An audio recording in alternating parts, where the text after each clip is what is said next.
আসসালামু আলাইকুম।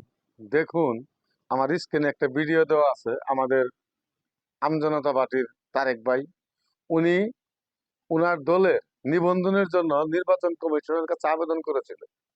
উনার নির্বাচন কমিশনার উনার আবেদনটা কার্যকর করে নাই, মঞ্জুর করে নাই। তো দেখুন, আমাদের বাংলাদেশে আরো অনেক দলই নির্বাচন কমিশনের নিবন্ধনের জন্য আবেদন করছে, ওগুলা কার্যকর করা হয়েছে, ওনাদের আবেদন মঞ্জুর করা হয়েছে।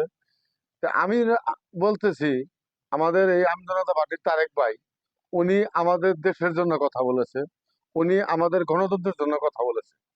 উনার এই নিবন্ধনটা কেন কার্যকর করা হয় নাই, এটা নির্বাচন কমিশনের জবাব দিতে হবে।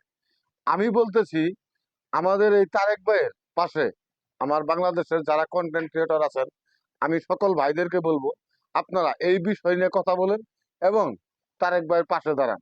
কারণ তারেক ভাই কিন্তু সব সময় আমাদের দেশের ভালোর জন্য কথা বলেছে, আমাদের গণতন্ত্রের জন্য কথা বলেছে। তাহলে আজকে আমাদের বাংলাদেশে কেন তারেক ভাইয়ের দলের নিবন্ধন কার্যকর করা হবে না? এই প্রশ্নের উত্তর নির্বাচন কমিশনকে দিতে হবে।